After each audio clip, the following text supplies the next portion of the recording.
Selamat datang di channel Cerita Cinta, channelnya Cerita Cinta Romantis. Sebelum lanjut, mohon dukungannya dengan like dan subscribe dulu. Ternyata aku anak orang kaya. Bagian 86. Erwin telah tinggal di daerah Villa Vinci Garden semenjak kembali dari utara kota. Sementara Damon secara pribadi menangani perusahaan real estate Hype sambil dibantu oleh Doni. Jadi Erwin tidak perlu khawatir. Di sisi lain, Erwin sendiri sedang berbaring di sofa sambil melihat salinan data aset dan nilai pasar keseluruhan perusahaan investasi Erlin yang dikirimkan oleh Anita. Bagaimanapun, perusahaan ini sudah menjadi miliknya, dan Erwin tentu ingin tahu seberapa banyak kekayaan bersihnya saat ini. Tak kusangka, asetku sudah hampir 30 triliun. Erwin kaget dengan jumlah kekayaannya sendiri. Hanya dalam 2-3 bulan, Erwin sudah mengumpulkan sebanyak itu. Terlebih lagi rata-rata aset propertinya dimiliki sepenuhnya yang membuatnya tersenyum. Dengan aset sebanyak ini, dan 90% adalah industri yang menghasilkan uang, penghasilan per harinya sudah cukup banyak. Erwin sangat puas dengan pencapaian kecil sekarang. Meskipun masih tidak dapat dibandingkan dengan pencapaian ayah dan kakeknya, tetapi bagaimanapun, memiliki awal seperti ini sudah cukup baik. Erwin dalam suasana hati yang baik hari ini. Melihat bahwa Nora bangun kesiangan dan turun mencari sesuatu untuk dimakan, dia tak bisa menahan diri dan bertanya. Nora, kamu tidak kerja hari ini? Hari ini akhir pekan, kamu ingin aku kerja lembur? Aku tak mau. Nora menguap dan mulai mencari makanan di dapur. Hal pertama yang dilakukan gadis ini ketika bangun adalah mengisi perut. Kalau begitu kebetulan sekali, nanti kita ke klub hiburan Square pusat kota. Makan, mandi, pijat, dan bersantai di sana. Erwin teringat dengan janjinya, dan kebetulan hari ini adalah waktu istirahat. Serius? Hebat, aku ganti pakaian dulu. Ucap Nora dan buru-buru pergi ke kamar. Pada saat yang sama, di rumah keluarga Lawrence pusat kota, Randy Lawrence, kepala keluarga Lawrence, dengan serius mengingatkan Aaron di ruang kerjanya.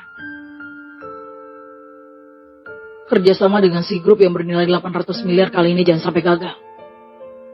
Jangan khawatir ayah, aku pasti akan menandatangani kontraknya dengan lancar.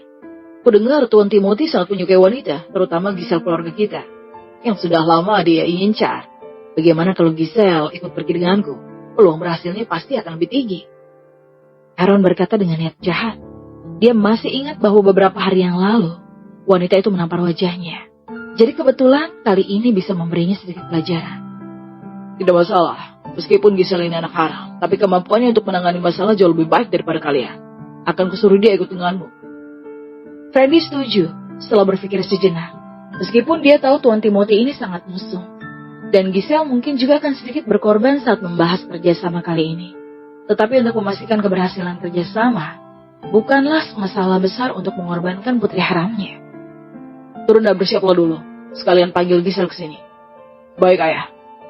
Jawab Aaron. Kemudian keluar dari ruang kerja dengan senyum jahat. Dan tak lama kemudian, Giselle yang seksi dan anggun masuk ke dalam ruang kerja. Ayah mencariku? Hari ini perusahaan kita akan ada diskusi kerjasama penting dengan si grup. Aku khawatir Aaron tidak sanggup tangani dan mengacaukan segalanya. Jadi kamu ikutlah dengannya dan pastikan untuk menandatangani kontrak yang senilai 800 miliar itu. Freddy dengan serius mengingatkannya. Tuan Timothy dari si grup. Giselle tahu bahwa orang ini sangat bernafsu terhadap wanita. Setiap kali melihatnya, Giselle selalu ditatap dengan mata cabul yang membuatnya merasa jijik. Aku tahu Tuan Timothy itu orangnya seperti apa, tapi kali ini bersabarlah, fokus pada keberhasilan kontraknya. Jika ada pengorbanan, aku akan memberimu kompensasi. Kata Freddy dengan serius, matanya penuh dengan kepentingan bisnis. Dan dia tidak peduli sama sekali apakah Giselle akan dirugikan nantinya. Aku mengerti, ayah. Giselle diam-diam mengepalkan tinjunya. Inilah ayahnya, seorang pengusaha yang hanya mementingkan bisnis. Walaupun tahu Tuan Timothy mungkin akan memanfaatkan kerjasama kali ini untuk mengincar Giselle, tapi Frandy tetap membiarkan itu terjadi. Setelah berjalan keluar dari ruang kerja, Giselle merasa lelah, tetapi Aaron telah menunggunya di luar untuk waktu yang lama. Giselle, ingat, fokus pada keberhasilan kontrak. Jika kerjasamanya gagal dan ayah marah, mungkin kamu yang akan diusir. Cibir Aaron. Tak perlu mengingatkan aku. Fokus saja pada kerjaanmu, jangan sampai jadi bebanku. Giselle berkata dengan dingin. Setelah berbicara, dia ingin kembali ke kamar. Tapi Aaron mengingatkannya lagi dari belakang. Ngomong-ngomong. Tempat diskusi kerjasamanya di klub hiburan Square. Dia sangat ingin bertemu denganmu di sana. Oke. Giselle mengerutkan kening. Dia tahu apa yang difikirkan Tuan Timothy dengan menentukan tempat seperti itu sebagai tempat diskusi kerjasamanya. Memikirkan hal ini, Giselle mulai sedikit khawatir tentang kerjasama sore nanti. Klub hiburan Square adalah klub hiburan paling mewah di pusat kota.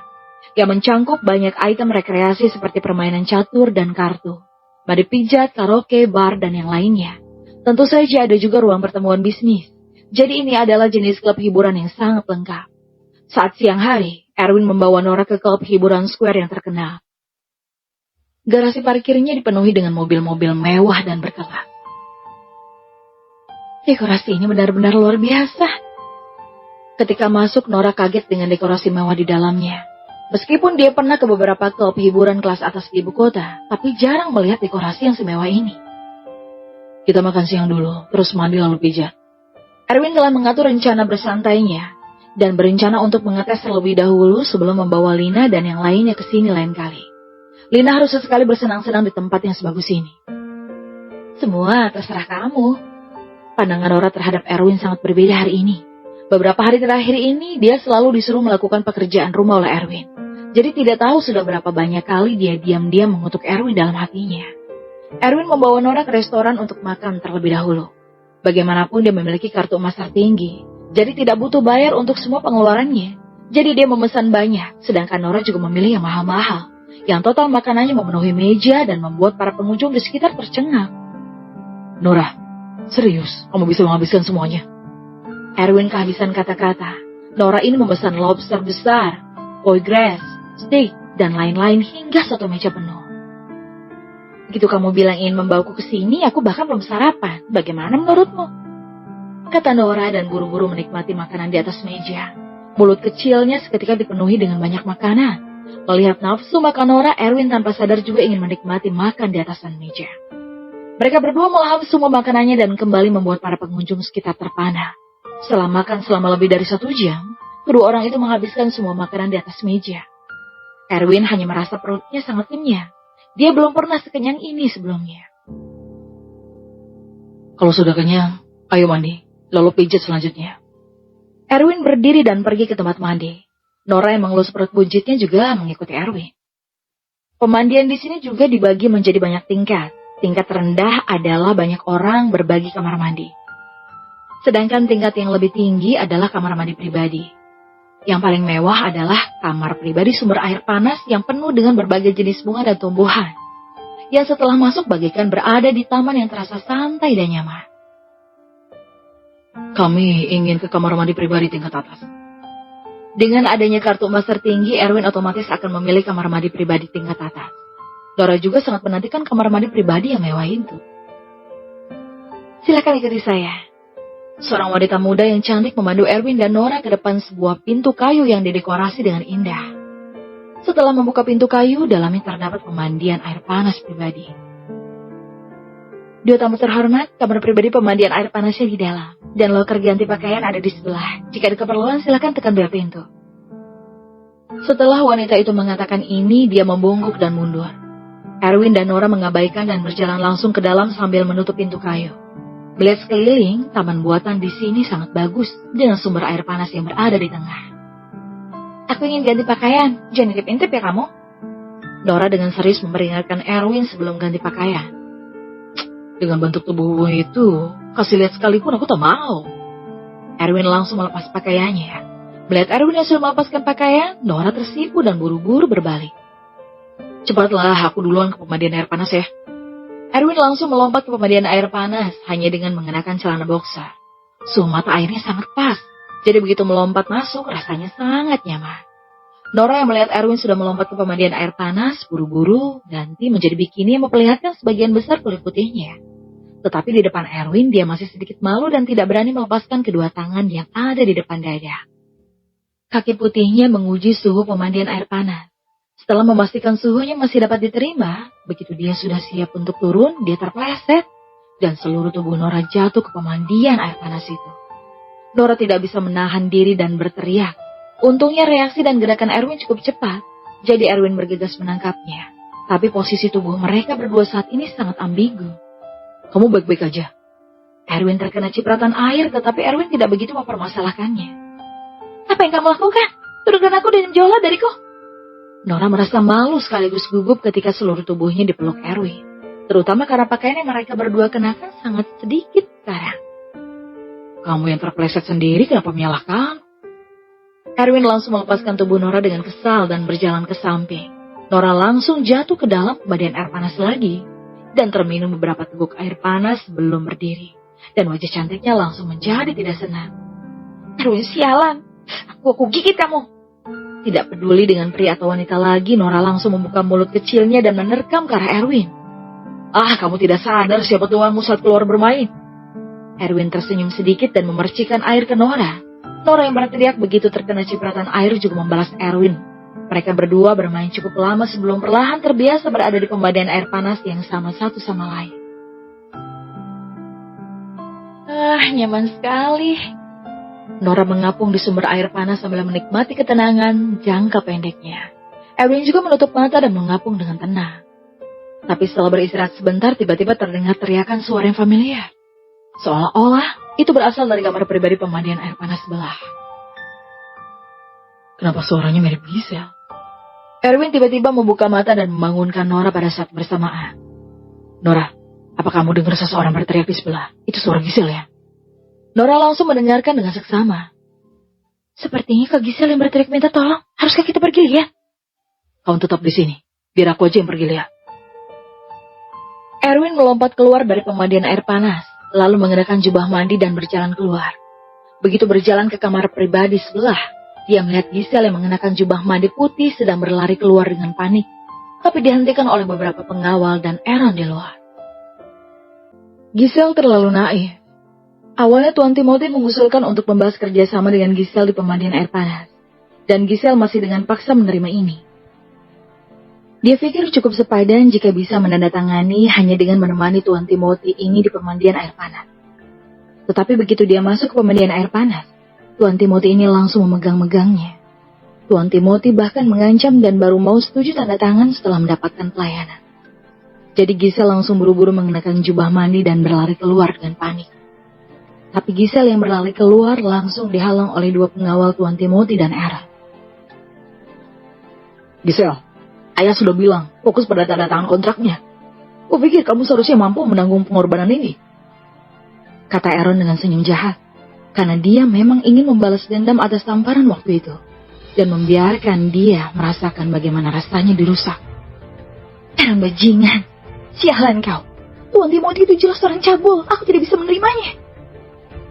Gisel marah dan merasa jijik begitu memikirkan pria gemuk itu. Tetapi selain Aaron, ada dua pengawal Timothy juga.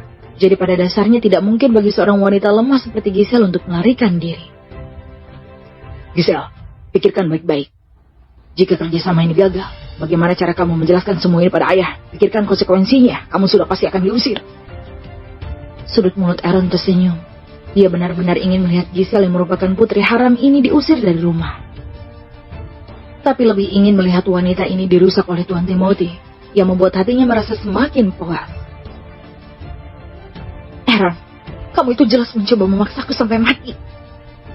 Gisel sangat marah hingga merasa tidak berdaya dan putus asa. Jika kerjasama ini gagal, dia pasti akan diusir oleh ayahnya begitu pulang nanti. Ini adalah hal yang tidak dia inginkan. Gisel, kenapa lama sekali? Cepat masuk sini. Timothy yang gemuk berjalan keluar dari dalam pemandian air panas itu dan mengenakan jubah mandi. Saat ini api yang menyala di dalam tubuhnya sudah tak tertahankan. Memikirkan Gisel yang diidamkannya sudah bisa dinikmati. Mana mungkin dia tidak terburu-buru. Masuklah Gisel, terkadang berkorban sedikit itu bukan masalah besar. Desak Aaron dengan seringai di mulutnya. Melihat ekspresi tak berdaya dan putus asa Gisel, jelas dia sangat puas dan senang. Gisel melotot ke arah Aaron dan merasa sangat membenci orang ini. Kemudian melihat dua pengawal Timothy di sebelahnya. Dia sadar dirinya tidak mungkin bisa melarikan diri kali ini. Tapi begitu ingin menundukkan kepala untuk menerima nasib, sebuah sosok yang dikenalnya muncul di depan. Gisel, Apa ini benar kamu? Setelah Erwin mendekat, dia sedikit terkejut saat melihat orang yang berlari keluar dari kamar pribadi pemandian air panas adalah Giselle. Erwin? Giselle sedikit kaget. Kenapa Erwin bisa ada di sini? Terlebih lagi muncul saat dirinya berada dalam situasi memalukan seperti ini, sehingga membuatnya bingung sekaligus panik. Kamu berendam di pemandian air panas juga? Tadi kamu yang teriak minta tolong kan? Erwin bertanya dengan curiga, sambil melirik Aaron di sebelahnya. Dunia ini begitu kecil, dia benar-benar bertemu dengan bajingan ini lagi. Tapi sebelum Giselle sempat berbicara, Aaron mendorong Erwin dengan kasar. Dasar sialan, kami sedang diskusi bisnis senilai 800 miliar. Jangan coba-coba buat masalah atau kuhajar kau. Oh, begitu ya. Erwin mengerti, lalu mengalihkan pandangannya ke pria gemuk di belakang Giselle, dan mengelutkan keningnya ketika melihat Giselle lagi. Giselle, kamu serius diskusi bisnis di sini? Tidak seperti itu. Giselle tidak ingin kecewa atau memiliki kesan buruk pada Erwin. Tapi Timothy di belakang sudah tidak sabaran. Siapa ini? Berani mengganggu diskusi bisnis kita? Timothy datang dan menatap Erwin dengan ekspresi tak senang.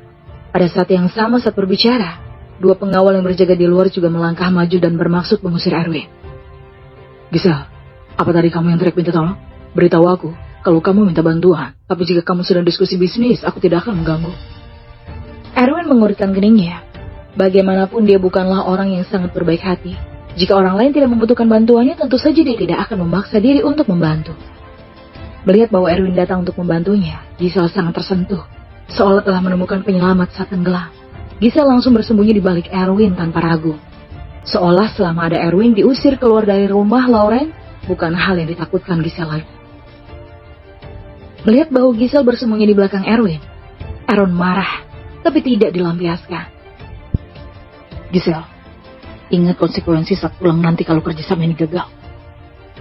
Melihat Aaron yang terus mengomel, Erwin langsung menendangnya. Berisik, aku sedang berbicara di sini. Ada masalah apa kamu ini? Gerakan Erwin ini membuat mulut Giselle terbuka dengan ekspresi terkejut. Tapi hatinya merasa sangat senang, karena akhirnya ada yang memberi Aaron ini sedikit pelajaran. Pada saat yang sama, Tuan Timothy juga kaget. Itu sama sekali di luar dugaannya. Melihat wanita diidamkannya akan direnggut oleh anak ini, Timothy tentu tidak akan melepaskan dan menunjuk pada dua pengawal sambil berteriak. Kenapa masih diam saja? Cepat ajar anak ini! Begitu kata-kata ini keluar, dua pengawal berpakaian hitam itu langsung mengepung Erwin. Erwin, hati-hati! Giselle memucat dan mengkhawatirkan keselamatan Erwin. Tenang saja, mereka tidak bisa menyakitiku. Sudut mulut Erwin tersenyum ringan dan segera bergegas ke depan dengan tinju terkepal. Ketika kedua pengawal melihat Erwin benar-benar berani meluncurkan serangannya, mereka menjadi tidak senang, tapi tinju mereka justru dihindari. Begitu melihat ke bawah, Erwin yang sudah menunduk langsung meninju perut mereka berdua secara bersamaan. Tenaga besar langsung membuat tubuh mereka mundur beberapa langkah. Erwin memanfaatkan posisi mereka yang sedang goyah dan tidak seimbang untuk memberi mereka berdua tendangan kuat. Hanya dalam sekejap, Erwin berhasil mengalahkan kedua pengawal itu. Masih mau? Erwin bertepuk tangan dan berkata dengan ringannya. Tuan Timothy tercengang dan menatap Erwin dengan sedikit kepanikan di matanya. Bocah sialan ini benar-benar jago bertarung. Tapi Giselle yang kekuatan Erwin yang sekuat itu, justru merasa sedikit kagum seolah seorang pangeran yang datang untuk menyelamatkannya. Giselle, kita selesai. Kesepakatan ini batal. Tuan Timothy dengan marah mengatakan ini dan lari keluar dengan jubah mandi. Dia takut akan dikejar dan dihajar oleh Erwin jika diburu-buru pergi sekarang juga. Dan kata-kata Timothy barusan langsung membawa Giselle kembali ke kenyataan. Kerjasama ini pada akhirnya gagal. Dan setelah pulang nanti, ayahnya pasti akan mengusirnya dari keluarga Lauren. Aaron juga berjuang untuk bangkit dari tanah dan berteriak pada Giselle dari kejauhan. Dasar lacur! Lihat apa yang telah kau lakukan. Bisnis 800 miliar hilang begitu saja. Bagaimana kau menjelaskannya pada ayah nanti? Siap-siaplah untuk diusir dari rumah. Aaron sangat marah. Ini benar-benar mengacaukan segalanya. Tetapi tidak apa-apa. Meskipun kerjasamanya tak berhasil, tapi setidaknya Giselle akan dikeluarkan dari rumah keluarga Lauren. Begitulah pikir Aaron. Memikirkan hal ini, suasana hatinya membaik. Dan dia bergegas pulang untuk mengadu pada ayahnya. Giselle, ada apa ini? Apakah aku merusak bisnismu? Erwin memandang Aaron dan punggung pria gemuk itu, kemudian menarik kembali perhatiannya pada Giselle yang sedih dan bertanya dengan khawatir. Bukan salahmu, ini pilihanku sendiri. Giselle tersenyum sedih. Dia tidak menyesali pilihan yang dipilihnya. Beritahu aku, kerjasama apa yang dibicarakan pria gemuk itu denganmu. Mungkin aku bisa membantumu. Tidak ada gunanya. Alasan mengapa Timothy dari C Group memilih untuk bekerja sama dengan Love Group itu jelas sedang mengincarku. Karena sekarang aku sudah menolak, maka Timothy pasti tidak akan menandatangani kontraknya lagi. Giselle mengambil nafas dalam dan ingin melupakan masalah ini. Karena semuanya sudah terjadi. Jadi tak ada gunanya jika dipikirkan terus dan berkata pada Erwin lagi. Ngomong-ngomong Erwin, kamu juga mandi air panas di sini. Apa aku boleh ikut bergabung? Oh, boleh, tentu saja. Nora juga ikut. Pergilah ke tempat Nora dulu. Aku ingin telepon sebentar. Erwin membawa Giselle ke depan pintu kamar pemandian air panasnya, lalu membiarkan Giselle masuk dulu untuk berendam di pemandian air panas dengan Nora. Sementara dia sendiri berjalan keluar dan menelpon Damon. Erwin berpikir untuk mencoba yang terbaik dalam membantu Giselle menandatangani kontrak kerjasama tersebut. Dan telepon terhubung dengan cepat, dan Erwin langsung bertanya ke intinya. Damon, apa kau kenal Timothy dari C Group? Ya, kenal, tentu saja. Hybrid Group kita ini pemegang saham utama C Group. Ada apa, Tuan Muda? Suara Damon terdengar dari ponsel. Karena adalah pemegang saham utama, maka masalah ini akan lebih gampang. Aku ingin C Group dan Laos Group menjalani kerjasama senilai 800 miliar dan membuat Timothy berlutut sambil memohon pada seorang wanita bernama Giselle untuk menandatangani kontraknya.